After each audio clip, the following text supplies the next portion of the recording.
பாட்டாளி மக்கள் கட்சியின் சார்பிலே வருகின்ற 29/12/2020 திங்கட்கிழமை அன்று சேலம் மாநகரத்திலே மாநில சிறப்பு பொதுக்குழு கூட்டமும் செயற்குழு கூட்டமும் நடைபெற உள்ளது. இந்த கூட்டத்திலே தமிழின போராளி மருத்துவர் ஐயா அவர்களும், பாட்டாளி மக்கள் கட்சியினுடைய கௌரவ தலைவர், சட்டமன்ற உறுப்பினர்கள், முன்னாள் சட்டமன்ற உறுப்பினர்கள், முன்னாள் நாடாளுமன்ற உறுப்பினர்கள், கட்சியினுடைய மாநில பொறுப்பாளர்கள், 117 மாவட்டத்தினுடைய பாட்டாளி மக்கள் கட்சியினுடைய தலைவர்கள், செயலாளர்கள், ஒன்றியத்தினுடைய பொறுப்பாளர்கள் என மாவட்ட பொறுப்பாளர் ஒட்டுமொத்த பாட்டாளி மக்கள் கட்சியும் சேலம் மாநகரத்திலே கூட இருக்கின்றது. மிகப்பெரிய அளவிலே இதுவரை பாட்டாளி மக்கள் கட்சி வரலாற்றிலே இப்படி ஒரு பொதுக்குழுவும் செயற்குழுவும் நடத்தப்படவில்லை என்பதை உறுத்தாக்கும் வகையிலே சேலம் மாவட்டத்தினுடைய ஒருங்கிணைந்த மாவட்டத்தினுடைய கட்சியினுடைய மாவட்ட செயலாளர்கள், மாவட்ட தலைவர்கள், மாநில பொறுப்பாளர்கள் ஒருங்கிணைந்து சிறப்பான முறையில் செயலாற்றிக் கொண்டிருக்கின்றோம்.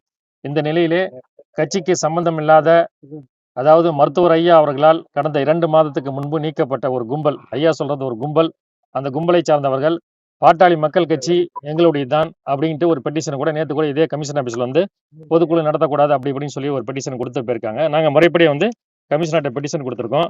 அதாவது டெல்லி உயர்நீதிமன்றம் தேர்தல் கமிஷன் எதிர்த்து பாட்டாளி மக்கள் கட்சி மருத்துவர் ஐயா தொடர்ந்த வழக்கில் தெளிவாக ஜட்ஜ்மெண்ட் இருக்குது, மிக மிக தெளிவான ஜட்ஜ்மெண்ட் இருக்குது.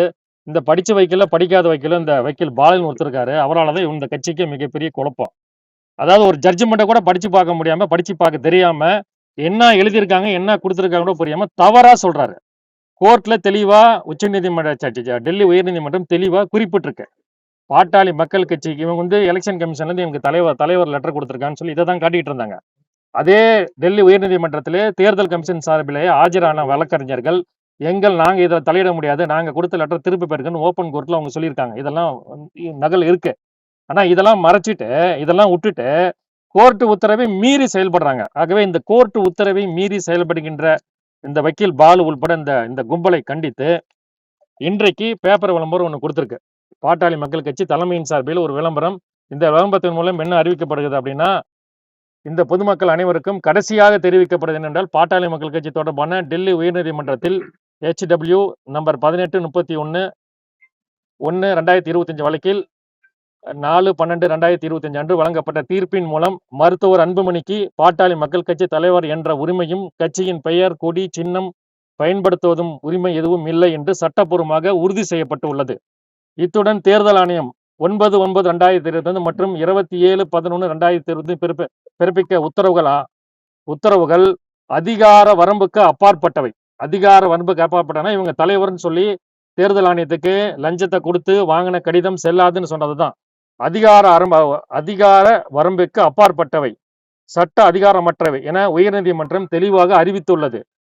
எந்த அரசியல் கட்சியும், தனிநபரும், அமைப்பும் மருத்துவர் அன்புமணி மற்றும் எவரும் யாருடனும் பாட்டாளி மக்கள் கட்சி என்ற பெயரில் அரசியல், தேர்தல் அல்லது நிர்வாக நடவடிக்கை மேற்கொண்டால் அது சட்டப்படி குற்றமாகும்.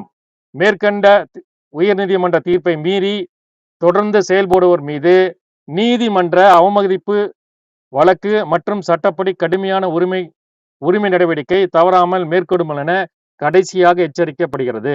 பாட்டாளி மக்கள் கட்சி சமூக நீதி பேரவை இந்த பொறுப்பாளர்கள், வக்கீலுங்களை இன்னைக்கு நாங்கள் பேப்பர்ல விளம்பரம் கொடுத்தாச்சு.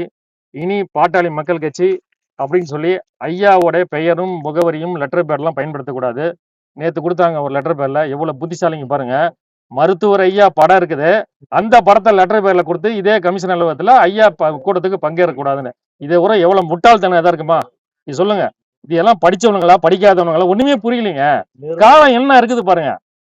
அதாவது உங்களுக்கு எல்லாம் சூடு சொரண சோத்துல உப்பு போட்டு தின்னீங்கன்னா இனிமே ஐயா படத்தை யாரும் பயன்படுத்தாதீங்க. ஐயா படத்தை பயன்படுத்த வேண்டாம். ஐயா சொல்லிட்டாங்களே, தெளிவா சொல்லியிருக்காங்க. ஐயா என்னுடைய படத்தை யாரும் பயன்படுத்த கூடாதுன்னு மருத்துவர் ஐயா அவர்கள் தெளிவா பேட்டி தொடர்ந்து இதே போல பத்திரிகையாளர் சந்திப்பை ஒவ்வொரு வேலைக்கிழமையும் சொல்லியிருக்கிறார். உங்களுக்கு அவ்வளவு சூடு சோறன்னு இருந்துச்சுன்னா பயன்படுத்தாதீங்க. நாங்க எதுவும் பயன்படுத்தல, யார் படத்தை நீங்க பயன்படுத்துறதில்ல. நீங்க அது மாதிரி பயன்படுத்தாதுங்க. இது இனிமே தொடர்ந்து பண்ணுனா கோர்ட் அவமதிப்பு வழக்கு இதெல்லாம் எல்லாமே நடக்கும், எல்லாமே மேற்கொள்ளப்படும். மேற்கொண்டு ஐயா அவர்கள் தொடர்ந்து திங்கட்கிழமை ஞாயிற்றுக்கிழமை வந்துடுறாங்க. ஐயா மேற்கொண்ட விளக்கங்கள் ஐயாவும் நம்முடைய தலைவருக்கும் சொல்வார்கள். நீங்க ஏதாவது சொல்லுங்க. இன்னைக்கு கமிஷன் பார்த்தா நாங்க திங்கட்கிழமை நடக்கின்ற பொதுக்குழுக்கு எங்களுக்கு பாதுகாப்பு கொடுக்கணும், அச்சுறுத்தல் சமூக இப்ப இந்த ரவுடி பசங்கள்லாம் கொஞ்சம் பேர் இருக்கிறானுங்க, பேர் ஏதாவது பேப்பர்ல விளம்பரத்துக்கு ஏதாவது செய்வாங்க 1 2, அதுக்காக ஐயா அவர்கள் அதுக்கு பாதுகாப்பு அது உறுதிப்படுத்துறதுக்காக கமிஷனரை பார்த்து பெட்டிஷன் கொடுக்கறது வந்திருக்கு.